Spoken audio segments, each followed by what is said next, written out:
ஒரு கதை சொல்லிட்டா சார். ஒரு தேவையில்ல. എമ്പുരാൻ സിനിമയിൽ മമ്മൂട്ടിയുടെ ക്യാമിയോ ഇല്ല, ഡോൺലിയുടെ ക്യാമിയോ ഇല്ല, SRKയുടെ ക്യാമിയോ ഇല്ല.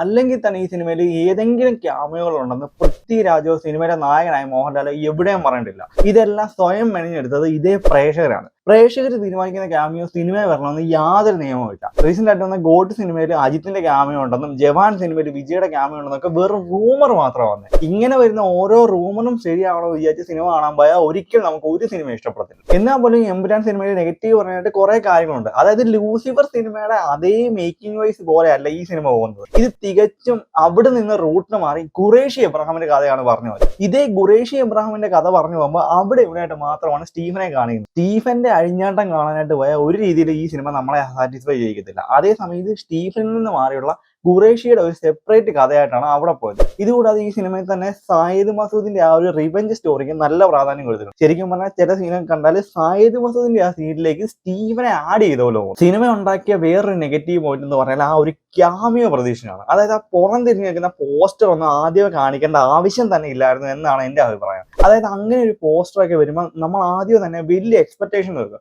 ആ എക്സ്പെക്ടേഷനിൽ ഫഹദ് ഫാസിലും അമീർ ഖാനും ഷാരൂഖ് ഖാനും രജനീകാന്ത് വരെ ഉണ്ടായിരുന്നു. ഈ സിനിമയിൽ മമ്മൂട്ടി ഇല്ലെന്ന് ഓൾറെഡി പൃഥ്വിരാജ് ഒക്കെ പറയുന്നുണ്ടെങ്കിലും വീണ്ടും എക്സ്പെക്ടേഷൻ വെച്ച്. അതായത് ഓസ്ലർ സിനിമയിൽ മമ്മൂക്ക ഇല്ലെന്ന് ഓൾറെഡി പറഞ്ഞു. പക്ഷെ സിനിമ റിലീസിന് വന്നപ്പോൾ സിനിമയിലെ മമ്മൂക്ക ഉണ്ടായിരുന്നു. പണ്ട് ഇതേപോലെ നരസിംഹ സിനിമയിൽ യാതൊരു രീതിയിലുള്ള എക്സ്പെക്ടേഷൻ ഇല്ലാതെ വളരെ അൺഎക്സ്പെക്ടഡ് ആയിട്ടായിരുന്നു മമ്മൂക്കയെ സ്ക്രീനിൽ കാണിച്ചത്. അതേപോലെ എന്തെങ്കിലും ഒരു സർപ്രൈസ് ഈ സിനിമയിൽ ഉണ്ടായിരിക്കുമെന്ന് പ്രതീക്ഷയാണ് ഇതേപോലെ നമ്മളെല്ലാം പോയത്.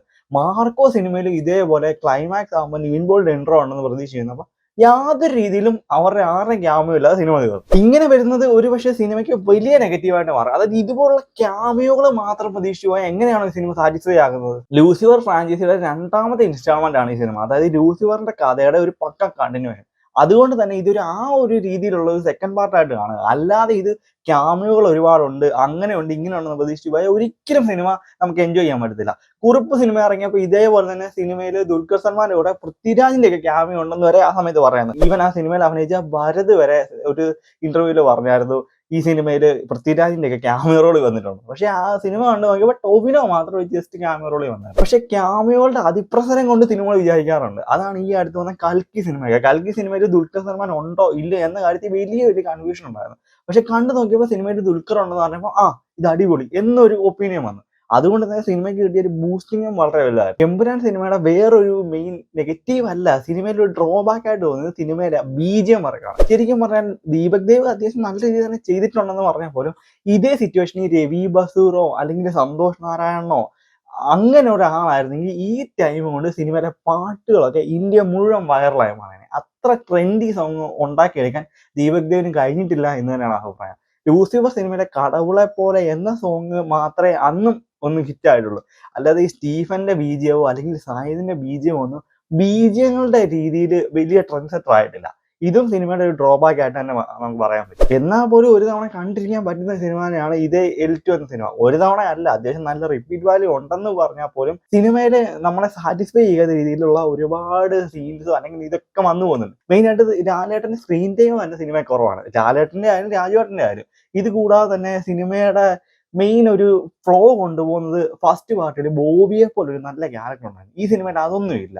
അതിന് പകരം വേറെ രീതിയിൽ ഇപ്പം മഞ്ജു വാര്യരുടെ ക്യാരക്ടറും ടോവിനോയുടെ ക്യാരക്ടറും ഒക്കെയാണ് ഈ സിനിമയുടെ ആ ഒരു ഫ്ലോ കൊണ്ടുപോകുന്നത്. അതും ശരിക്കും പറഞ്ഞാൽ സിനിമയുടെ ഒരു ഡ്രോബാക്ക് ആയിട്ട് തന്നെ നമുക്ക് തോന്നും. വേറെ സംഭവം എന്ന് പറയുന്നത് ഓവർ വയലൻസ് കാണിക്കാനാണോ ഓവർ മാസ് കാണിക്കാനാണോ ഇതേപോലുള്ള തോക്കും ബോംബ് വെച്ചുള്ള ഫൈറ്റ് സീനുകളൊക്കെ ശരിക്കും ഇന്ന് നമ്മൾ കണ്ട് ഒരുപാട് ആവർത്തന വിരുദ്ധയായി. അതായത് വിക്രമിലും കൈദിയിലും ഒക്കെ കാണിക്കുമ്പോൾ അത് ഫ്രഷ് സാധനമായിരുന്നു. ഇതിന് KGF വരെ അത് ഫ്രഷ് ആയിരുന്നു. പക്ഷെ വർഷങ്ങൾ ഇത്ര കഴിഞ്ഞിട്ടും സെയിം സാധനങ്ങൾ വീണ്ടും കാണുമ്പോൾ നമുക്ക് ഭയങ്കര റിപ്പീറ്റീവ് ആയിട്ടുള്ള ഒരു ഇറിറ്റേഷൻ തോന്നാറുണ്ട്. ഈ അടുത്ത് റിലീസായ ഉപേന്ദ്രയുടെ കപ്സ സിനിമയിലൊക്കെ ഇതേപോലുള്ള മേക്കിംഗ് കൊണ്ടുവന്നത്. പക്ഷെ സിനിമ കണക്ട് ആവാത്തതുകൊണ്ട് അതൊന്നും ആരും നോക്കത്തില്ല. ശരിക്കും പറഞ്ഞാൽ കപ്സയുടെ മേക്കിംഗ് കിടുവാണ്. പക്ഷെ നമ്മൾ നോക്കുമ്പോൾ അതിന് നല്ല രീതിയിൽ കണക്ട് ആക്കാൻ പറ്റുന്നില്ല.